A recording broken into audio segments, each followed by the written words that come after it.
کتاب نہج البلاغہ، حضرت علی علیہ السلام کا خطبہ، چمگادڑ کی عجیب و غریب تخلیق اللہ تعالیٰ کی قدرت کی شان بیان کرتے ہوئے۔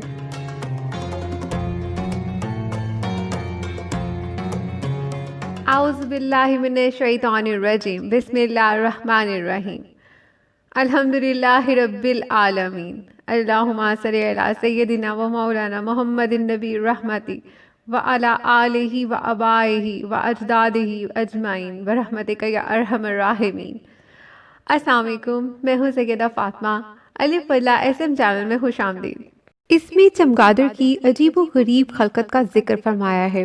تمام حمد اس اللہ کے لیے ہے جس کی معرفت کی حقیقت ظاہر کرنے سے اوصاف عاجز ہے، اور اس کی عظمت اور بلندی نے عقلوں کو روک دیا ہے، جس سے وہ اس کی سرحد فرمانروائی تک پہنچنے کا کوئی راستہ نہیں پاتی۔ وہ اللہ اقتدار کا مالک ہے اور سراپا حق اور حق کا ظاہر کرنے والا ہے، اور ان چیزوں سے بھی زیادہ اپنے مقام پر ثابت و آشکار ہے کہ جنہیں آنکھیں دیکھتی ہیں، عقلیں اس کی حد بندی کر کے اس تک نہیں پہنچ سکتی کہ وہ دوسروں سے مشابہ ہو جائے، اور نہ ہم اس کا اندازہ لگا سکتے ہیں کہ وہ کسی چیز کے مانند ہو جائے۔ اس نے بغیر نمونہ اور مثال کے، اور بغیر کسی مشیر کار کے مشورے کے، اور بغیر کسی معاون کی امداد کے مخلوقات کو پیدا کیا۔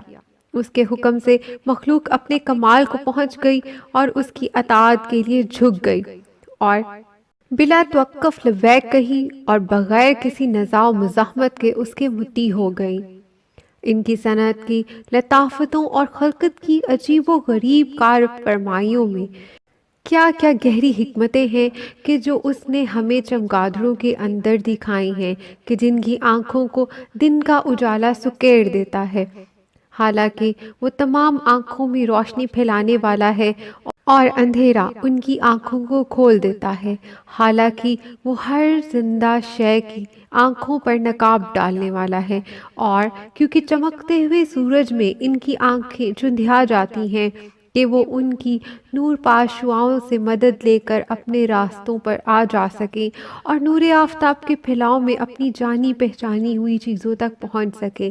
اس نے تو اپنی ذو پاشیوں کی تابش سے انہیں نور کی تجلیوں میں بڑھنے سے روک دیا ہے، اور ان کے پوشیدہ ٹھکانوں میں انہیں چھپا دیا ہے کہ وہ اس کی روشنی کے اجالوں میں آ سکیں۔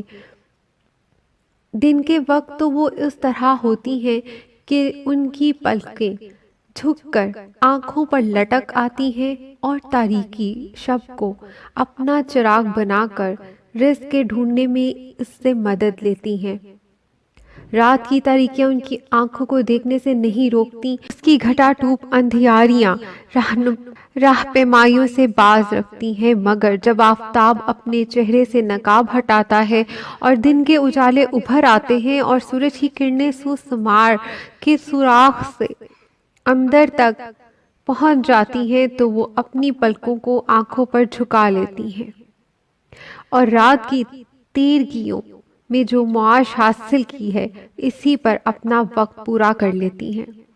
سبحان اللہ کہ جس نے رات ان کے کسب معاش کے لیے اور دن آرام و سکون کے لیے بنایا ہے، اور ان کے گوشت ہی سے ان کے پر بنائے ہیں، اور جب اڑنے کی ضرورت ہوتی ہے تو انہی پروں سے اونچی ہوتی ہیں، گویا کہ وہ کانوں کی لوئیں ہیں کہ نہ ان پر پر و بال ہیں اور نہ کیلیاں، مگر تم ان کی رگوں کی جگہ کو دیکھو گے تو ان پر نشان ظاہر ہیں، اور اس پر دو پر سے لگے ہوئے ہیں کہ جو نہ اتنے باریک ہیں کہ پھٹ جائیں، اور نہ اتنے موٹے کہ بوجھل ہو جائیں، یعنی کہ اڑا نہ سکے۔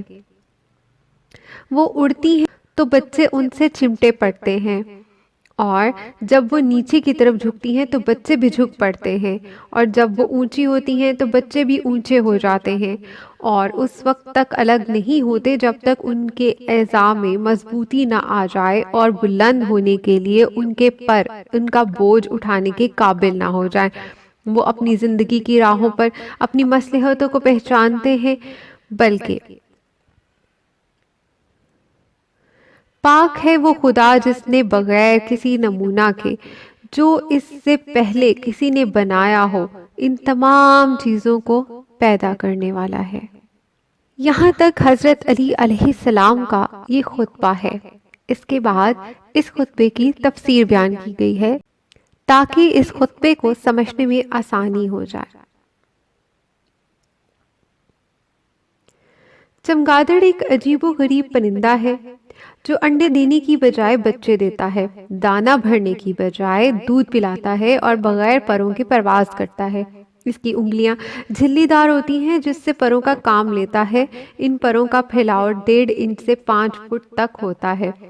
یہ اپنے پیروں پر چل پھر نہیں سکتا، اس لیے اڑ کر روزی حاصل کرتا ہے اور درختوں اور چھتوں پر الٹا لٹکا رہتا ہے۔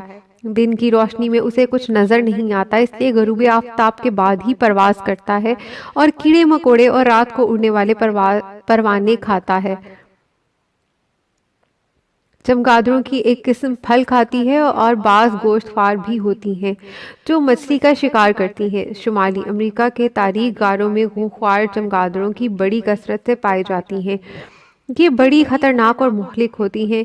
ان کی خوراک انسانی اور حیوانی خون ہے۔ جب یہ کسی انسان کا خون چوستی ہیں تو انسانی خون میں زہر سرایت کر جاتا ہے، جس کے نتیجے میں پہلے ہلکا سا بخار اور سر درد ہوتا ہے، پھر سانس کی نالی متورم ہو جاتی ہے، کھانا پینا چھوٹ جاتا ہے، جسم کا نیچے والا حصہ بے حس و حرکت ہو جاتا ہے، آخر سانس کی آمد و شد رک جاتی ہے اور وہ دم توڑ دیتا ہے۔ یہ خون آشام چمگادڑیں اس وقت حملہ کرتی ہیں جب آدمی بے ہوش ہو یا سو رہا ہو۔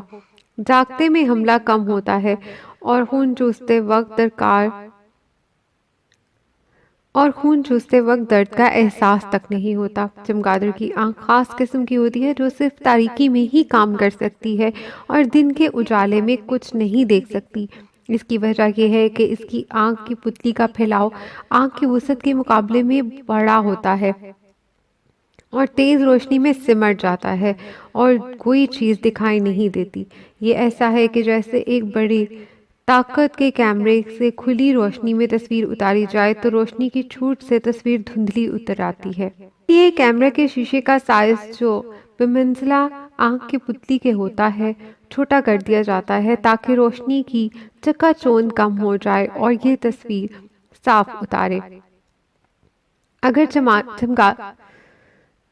چمگادڑ کی پتلی کا پھیلاؤ آنکھ کے مقابلے میں کم ہوتا تو وہ بھی دوسرے جانوروں کی طرح دن کی روشنی میں دیکھ سکتی تھی۔ کتاب نہج البلاغہ کو مختلف ویڈیوز میں مکمل کیا گیا ہے تفسیر کے ساتھ۔ حضرت علی علیہ السلام کے قول کے مطابق کتاب دانشمند کا باغ ہوتی ہے، اس لیے کتابوں سے انسیت پیدا کیجیے، بچوں کو کتابیں پڑھنے کا عادی بنائیے تاکہ قیامت کے قریبی زمانے کی تباہ کاریوں سے ہماری نسلیں محفوظ رہیں۔ آمین۔ اللہ حافظ۔